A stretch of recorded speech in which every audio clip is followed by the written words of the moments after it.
Hello and welcome to Gadget Joe, and today we take a look at a potential game changer from Mayhems.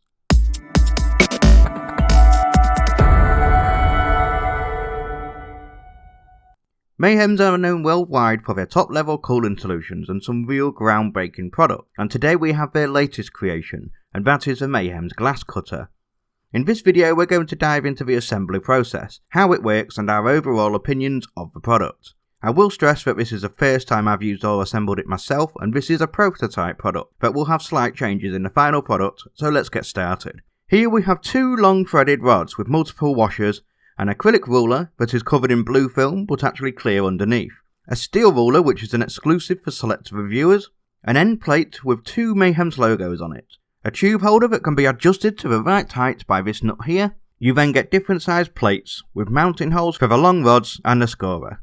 There are three types ranging from 16mm, 13mm and 12mm. We also get a little tub of Mayhems glass cutting oil, and of course the scorer itself in this plastic bag. For the purpose of this video I have an Alpha Cool CPU block to test it out at the end, and also some different style of fittings too. I also have two angled pieces of glass and some straight 13mm glass tubes too. Let's get it built together and see what we're working with. I'm going to use the acrylic ruler so it's closer to what the retail package will be. Another important thing to note is that the retail unit will likely come pre-assembled. As we are using a 13mm plate, we need to remove these two washers on each long threaded rod. Whilst we're here, we might as well remove all of the washers, nuts and wing nuts. This can be a little bit fiddly, but necessary for the adjustments you can make with the cutter. Now we take this end panel. Once again it's clear acrylic wrapped in blue film. Place the rod through the hole and secure the cap nut on the end. Repeat with the other rod, and that's the first step done, and it should look like this. Now we need the two plastic spacers, slide them over the rods and then take your ruler and slot it into this slot on the end piece like so. There are two arms that will stop it in the correct place. Now we need to get the next acrylic panel. Make sure to get the one with just two holes and a slot for the ruler. Slide it over the rods and the ruler and hold it tight in position. Now we can get a nut and screw it all the way up to the panel to hold it in place. Make sure you just do it hand tight, as with it being acrylic it can crack if you do it too tight. Once in place you'll see the other arms on the ruler will sit nicely to hold everything in place and make measurements accurate. Already it is starting to feel much more solid. Before adding the last panel we need to mount the scorer to it. Take it out of the bag and be careful not to lose the small screws and nuts. You're going to need a small screwdriver for this. The scorer itself is a solid metal block with a tiny scoring wheel at the end. The mounting holes are designed to secure at the bottom and allow movement to position it closer or further away from the glass at the top.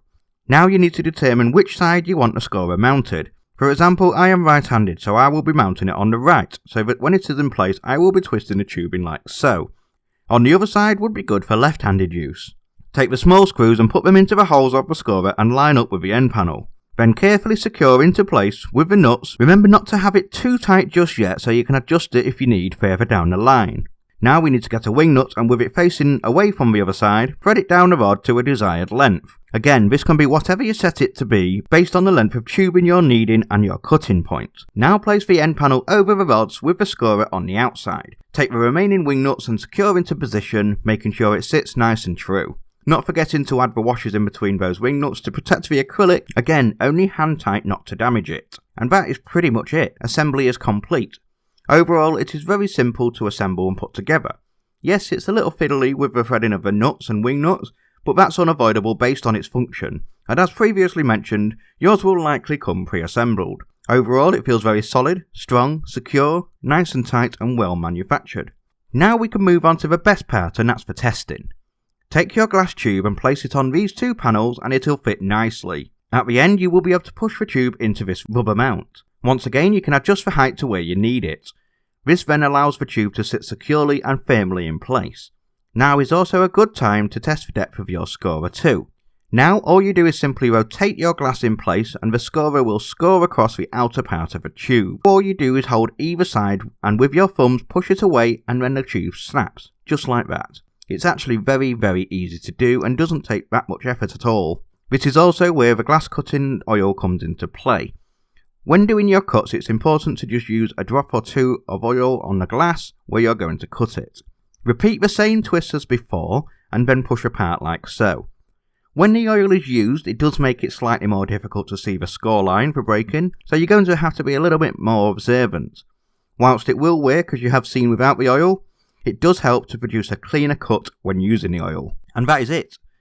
With the help of this incredibly simple yet super effective design, you now have a simple, quick and easy way to cut glass tubing accurately with no need for gloves or worry of smashing or cracking. Naturally, when working with glass you're going to have to be careful not to be too rough. However, this does a fantastic job of making it very much pain-free. I would even go as far as to say that it is much easier working with glass tubing using this device than it is with acrylic, PETG or soft tubing, as you can get straight cuts that are accurate and very quick to do. As you can see here, we are using the cut tubing in the fittings to show how easily it works straight away. You'll get some assorted emery papers to sand down and chamfer the edges to get rid of any sharpness and chances of cutting into the washers. As you can see, it fits in nicely and securely with no issues. It's nice and straight and exactly the right length I need it. It works just the same in different styles of fittings too. To wrap it all up, we have here a little machine that will essentially revolutionise the way we approach using glass tubing in custom cooling. For so long people have been intimidated with the idea of working with glass, for reasons such as it being too difficult, too scary, difficult to measure out, etc. And this has just solved all of those issues and made it super simple to do. It is a little bit fiddly to set up, but once it's done the adjustments are simple enough. It's not too big at all, so can easily be stored away. The additional panels to accommodate different size tubing is a big positive too. Scorers can be replaced at Mayhem's website, as can the emery paper. What's more is that the retail version will come kitted with some rubber strips that fit along the bottom of each panel to prevent it slipping around so much. The corners of the acrylic panels will be slightly chamfered too. Overall, I think this has impressed me that much that not only does it receive our most prestigious Gadget Joe Platinum Award, but also our Breakthrough Product 2020 Award too. As soon as they are available to buy, there will be links to get your own. I promise you won't be disappointed. If you liked this video and want to see more like this, then hit like and subscribe to show your support, and that's it from me for now, and I'll see you in the next video.